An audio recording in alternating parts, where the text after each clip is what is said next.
we're getting into here took place at a football/soccer finals match where the YouTube streamer I Show Speed was there live. Tensions got high as Speed's way of showing support to his club managed to annoy a fan of the opposing teams to the point where things got physical and Speed's bodyguard had to step in. Bro, what the? Yo. What the? Why did he put his hands on me, bro? I didn't even touch him. If you had a problem, say something, bro. You got a verbal, bro. You don't put your hands on somebody, bro. I don't know if y'all do that in England, but in Portugal we don't do that, bro. Cooler heads prevailed in the end as Speed went on to tweet out this picture of him and the fan, saying that he had forgiven him and that they were cool now. Still keeping it in the football scene with Speed, he also did have a brief altercation take place at the Sidemen charity football match where him and the YouTuber Ginge posted up against each other. That's a foul.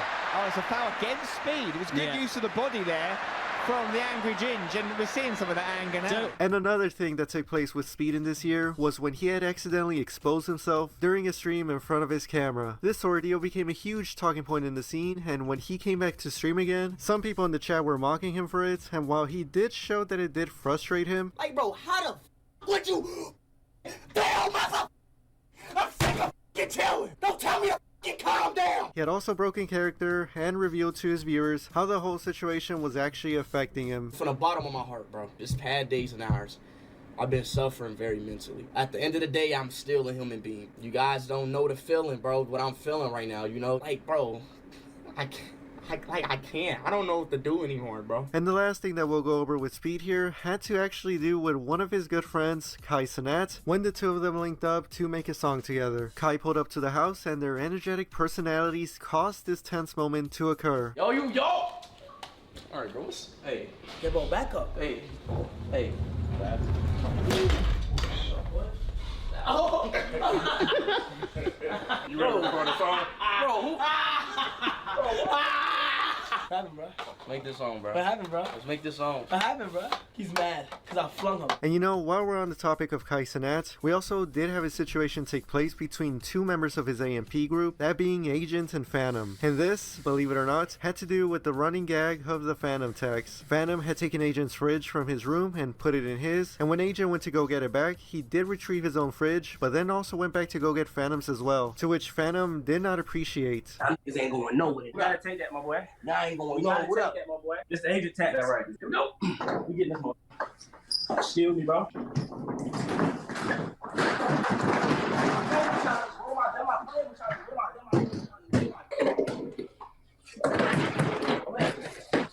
gonna show you how I'm gonna act up. What am I gonna do? I'm gonna act up. Oh, Phantom, what am I gonna do? How can you not see how to touch me? How can you not touch me? They get into a full-blown argument, which eventually had Phantom punching the camera, and when Agent returned to his room, Phantom was still not having it as Kai had now entered the scene. How did I do some corny shit? Please explain it to me. Doing stream. You want me to? I'll mute it if you want me to. My dead man's pull up. We're going to go outside. Okay, check. Give me a sec. I'll be right outside. Bro, sit Word down, to man. my dead man.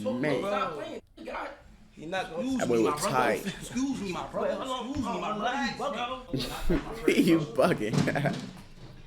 I've never seen a more unreasonable individual. Go get your fridge, gang. Go get your fridge, corny ass. I'll grab it later. Yeah. Luckily, no long-term animosity came out of this, and the two are still cool with each other now, continuing to make content for AMP.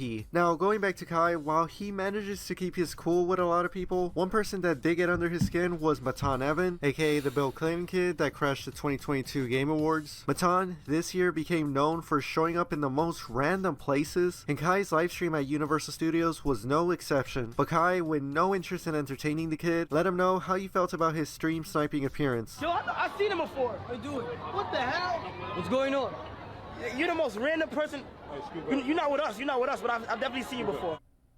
Can I get a quick photo? Yeah, quick. Whoa, bro, stop doing that, bro. Stop doing that, bro. I just wanted a quick photo. You're trying to be low. Stop doing that. Come on, you ain't being mad annoying. Why you disturbing? Boy, he disguised. Like, come on, man. Matan, still wanting to troll another big streamer later on, then set his eyes on the political commentator Hassan Piker and found the perfect opportunity to do so when Hassan went onto the front lines of the Writers Guild of America strike in the middle of the year. What's going on? How you guys doing? We love landlords. We're all against unions. We're here to protest against the landlords and the unions. We love landlords. We love them. We love landlords. You want to move away a little bit? No, he said we love landlords. No, we like unions.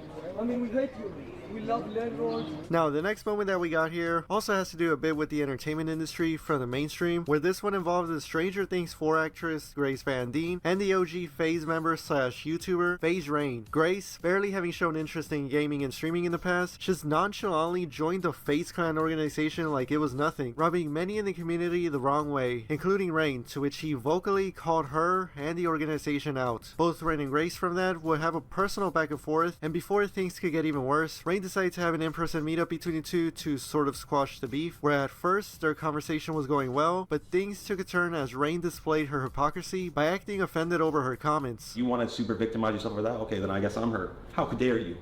How dare you bring up the worst time in my life? I almost died. And I called you mid and you responded something that almost took my life? That almost left my mom without a son and support? See, I can play that game all day. If I call you mid, who cares what I say? And if you bring up my drug past, are you getting emotional? Yeah. Well, I'm just speaking the truth. I don't want you to get emotional. I don't like you. How do I you think expect me you're to a react? terrible person. Really? Yeah. Oh, she's pulling the acting stuff now. Because I said that Pulling the acting shit out now. How am I a terrible person for what? Pulling the acting How am I a out terrible now. person? Explain. I don't owe you an explanation, actually. And I owe you an explanation.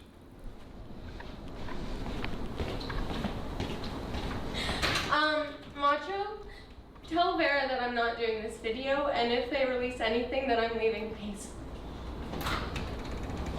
While it's not been entirely clear if Grace had officially left FaZe, she did remove their name out of her bio, but Rain has gone on to claim that she is still in the organization due to industry connections and circumstances. But now, moving on from that side of the entertainment business, we're now going to go on to a bit of the fighting game, where first we saw the second Creator Clash event take place, where in the main event, iDubbbz took the second boxing loss of his career, but became emotional with the support that everyone has shown on that night. What would you like to say to all your fans and supporters? I don't know, this is hard. I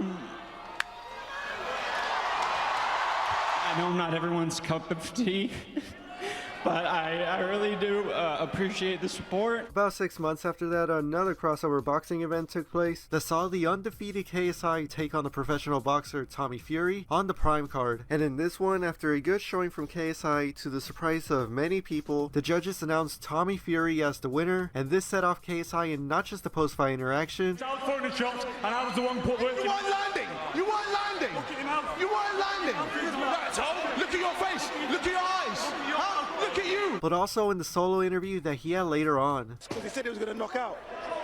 Control it, KSI, come on. You will get the rematch and you'll win the rematch. Do you want that rematch? Bro, I hate losing, man. From KSI there, we now go on to his business partner in Prime, Logan Paul, also having an emotional moment take place. But this one occurred on his podcast at the beginning of the year, where when he was in the midst of receiving backlash for the CryptoZoo and George Janko face situations, he had received a note from a stranger that comforted him, and Logan broke down a bit while talking about it. I told him that it was just insane how the reciprocation of energy that had taken place with me at a point in his life, you being there for him and him being there for you. Yeah, at one point I was a light for him, and then when I needed it, he was a light for me.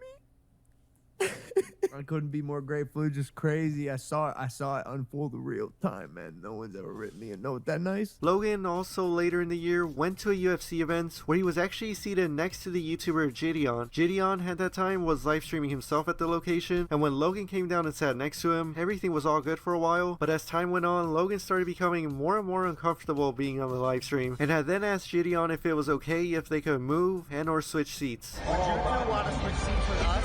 Just because we don't feel like being live streamed all right. Or you can move down this way.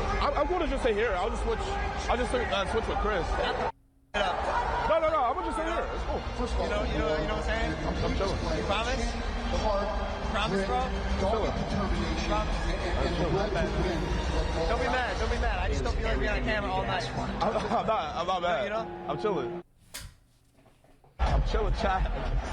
It sounds chilling. I mean, we were there first, technically, but it's all good. Moving on from that awkward moment, Gideon and Logan's brother Jake then started beefing after Jake had mocked Gideon for moving seats on that night. Can you move to your left a little? I'm not f***ing Gideon. I'm not a fanboy like Gideon who's like, oh, yes, Logan. Oh, yes, Logan. All right, bro. Brother, bro. We can go toe to f***ing toe. Jake, why didn't you keep the same energy when he your girlfriend while you were still dating her. This ticked off Logan a little bit as his name was brought up, and he thought that Gideon had gone a bit too far with his brother. But at the time, both him, Logan, and Gideon were still somewhat cool with each other, just now a little bit more on thin ice. But when the build up to the Prime Cards Logan Paul versus Dylan Dennis fight started taking place, Dylan was consistently going at Logan's fiance online to build hype for their fight, and Gideon expressed that he found Dylan's antics to be hilarious. And Logan, throughout all of this in the background, saw everything going on. Then, when the launch press conference for the event took place, Logan got into heated interactions with Dylan throughout the day, including a face-to-face. Your Twitter account is a Logan Paul, Nina Agdoa fan I'm the one that page. built this fight. You haven't said Why'd you guys do that? Look at me now. And the launch press conference itself. Bro, you've resorted to attacking a woman as your fight tactic? No wonder you're friends with Conor McGregor. Where's Coach McGregor, and why won't he take my bet? He'll be here and he'll smack Why won't he take my $1 million bet? Why won't you pay back to people from Crypto Zoo? I'm working on it, Dylan. Throughout this whole press conference, Gideon was actually there live streaming the whole thing, and when it was all said and done, Gideon went backstage and encountered himself with the now aggravated Logan Paul and made a reference that sent Logan off on him. Logan, can we switch seats real quick? How am I two-faced? How am I two-faced, Logan? I wasn't the one laughing when Jake was making fun of me. I make one comment to ask you corny to switch seats so I can enjoy my day. That has nothing to do with it. It's what you did with Jake. That's all it has to do. It's what you did with Jake. My brother. I defended my brother. But why won't you defend him with KSI? Bro, he's my business partner. Okay, obviously, okay. Hey, I see where your loyalty lies. You mad two-faced. No, I'm not two-faced. I'm real when it needs to be real, and you don't deserve to be real too. Yeah, right, bro. You don't deserve to be real too. Hey, you got another fight. You got a whole nother fight to worry about. Yeah, and you want. Hey, I was keeping the jokes. I was keeping the jokes. You're the one who called me. Yo, please leave. Hey. Please. Say less. Please. Hey, say less, Logan. Hey, good luck with your fight, Logan. He's talking about Jake. This man went on a fucking rampage disparaging Jake, and I stood up for him, and that's what he got mad about. When I texted him, I was like, bro, you went too far with Jake.